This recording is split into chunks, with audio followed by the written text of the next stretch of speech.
What's up, guys? Welcome back to the channel. I'm Peter Parkour. And I'm the real Jussy, and we are the Distorted Theorists. So, we've been in the workshop putting something together. It's been a long time coming. Yes, we've been actually talking about this since the very inception of the channel. Yep. Which is a different movie. Anyways, yep.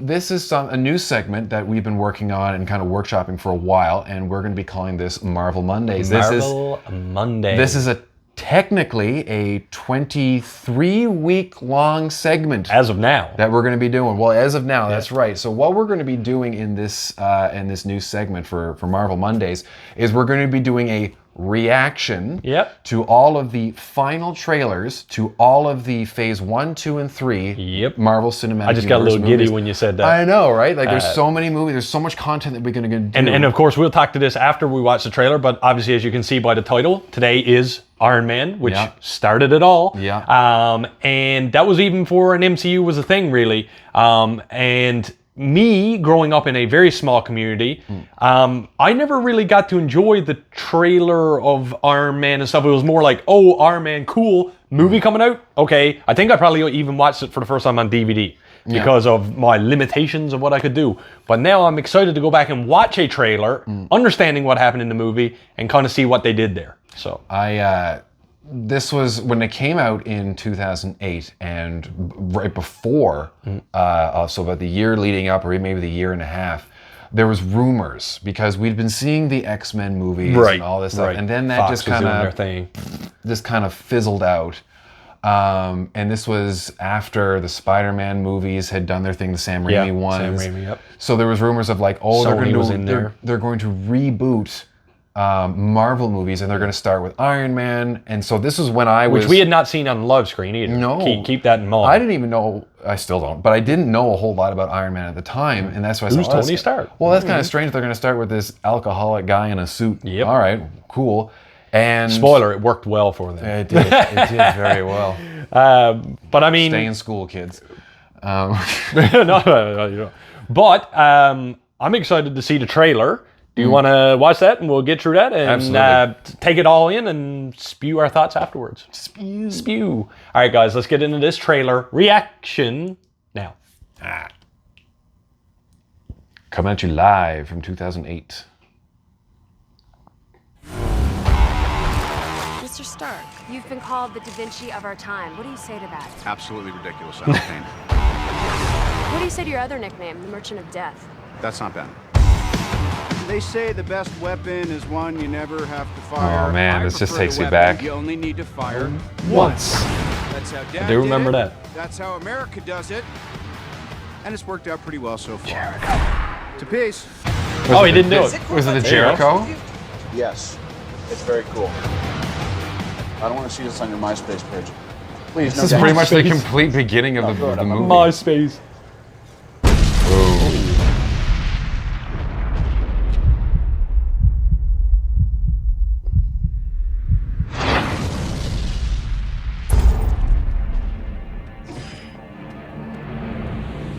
You have to tomorrow. Okay.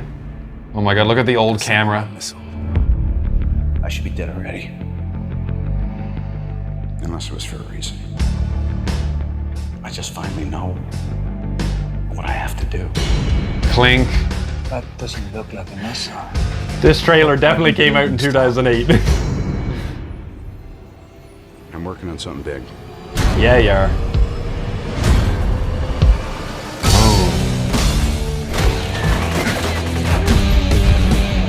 So good. Mach 1. Mach 1. My turn.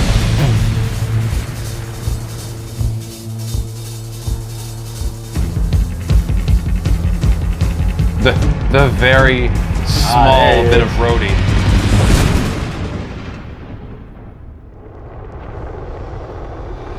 This, I remember seeing this part got of it. Gooseys again.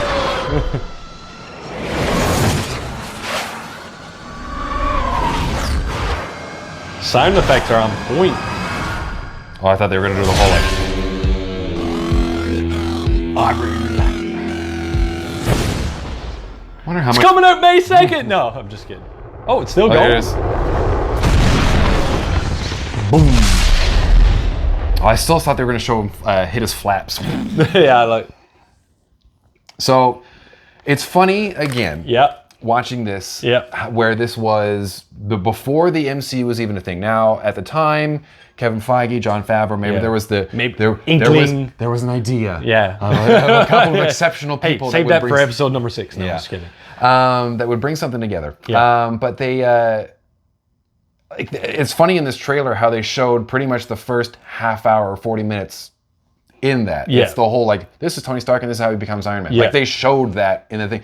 In the later trailers, there's all like the secrecy and everything because obviously it became $1 billion just franchise. Yeah. They kept everything close to the chest after they were like, oh shit, we got something big. We got something on our hands here. But okay, so diving into the trailer, I guess we'll start from start to finish. You see Tony Stark being his Playboy billionaire philanthropist moniker, and he's just a cocky shit, really. Well, he was. I mean, he really is for the whole series, for the most part. But I mean, here they just lean on it so heavy, and Robert Downey Jr. is just bringing out basically himself, just bleeding charisma. Yeah, and. Then he gets taken down, which we did talk about off screen a little bit. We didn't know it at the time. Those were the 10 rings. For anyone who may have been comic savvy, you might have caught on a little bit more than I would have. But it wasn't until years later that I'd be like, oh, that was him. You know what I mean? Well, because they started out with the whole of the 10 rings, and that's when the Mandarin was going to come into play in Iron Man 3, who we saw as Trevor. Hello. Trevor Flattery. Shakespeare's Royal Theatre. Hello.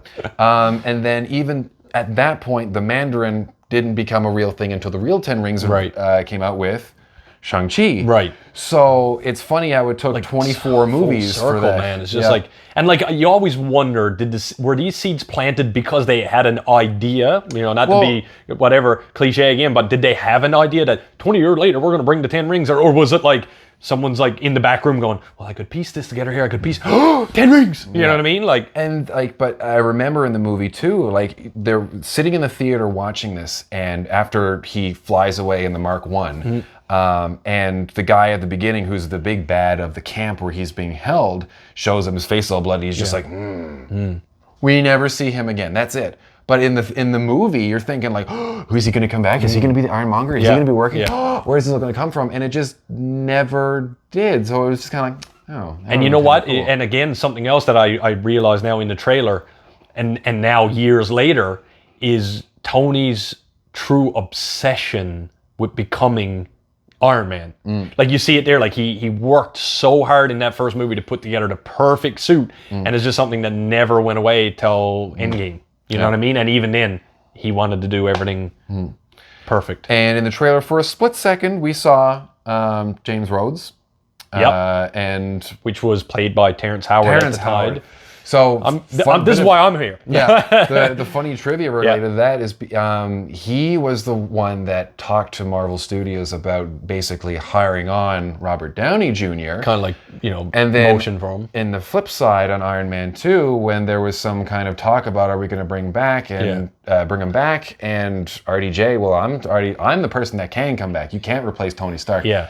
And I guess there was some behind-the-scenes drama, and you can't replace me either. Yeah, we can. Actually, we can. You were only in one movie, and you're a secondary character. Yeah. So he didn't make it back. He wanted more money. If I may, though, do you think, and because we're coming up on the cost, do you think there will be any chance in hell that Terrence Howard in Multiverse of Madness? I mean, there's a chance we could see it. Imagine if he's Rhodey with, as rumored, Tom Cruise's version, and they got Terrence Howard, because that would be pretty actually fucking hilarious. But actually, that would be a pretty big paycheck. He'd make them pay for True, that. But I mean, at this point, would Marvel even care for that really cool moment? Yes. You think so? Yes, they would. But I mean, this is the one that theoretically started it all. And I can't remember if there was an end credit scene. These are because the Marvel movies were the movies that really and truly revolutionized the end credit scene instead of James Bond will return. It was just. I mean, you should grab that because we took him out to show. We did that, because this is what's keeping us on track. But I mean, hey, look at that Iron Man. There he is. Hold it closer. Yeah, there you go. Here's so that's the DVD, guys, from the collection, of course.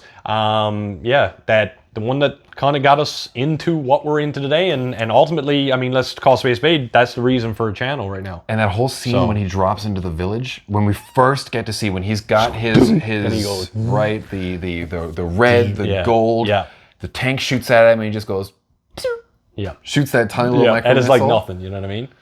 And it's worked pretty good out for us so far. And just the whole Jericho thing at the beginning of the movie. There's just so many parts of so many good moving parts. And but we haven't even talked about the villain because they only showed him for a split second. They showed him reaching up to the... and Obadiah Stane was a big villain in the Iron Man comics. Oh, was he? Oh, yeah, major. And he just kind of, he fizzled out in this one because... I'm not sad to see him go, was what it is. He was a necessary stepping stone for this to kind of... We need that. Like, obviously, Pepper has to be in danger.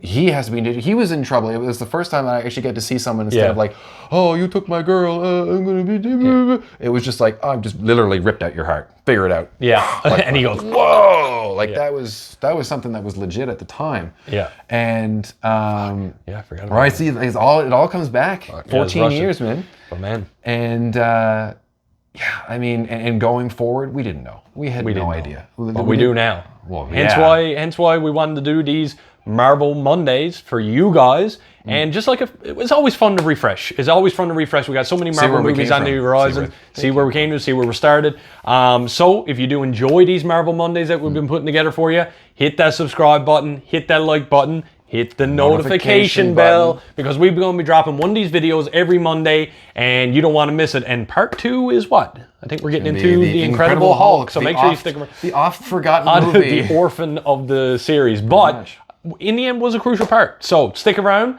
to that, and you don't want to miss it on episode 2 of Marvel Mondays. Ready to take it out? I think I give it like to him. We always say on the channel, I'm Peter Parkour. And I'm the real Jussy. Keep it real.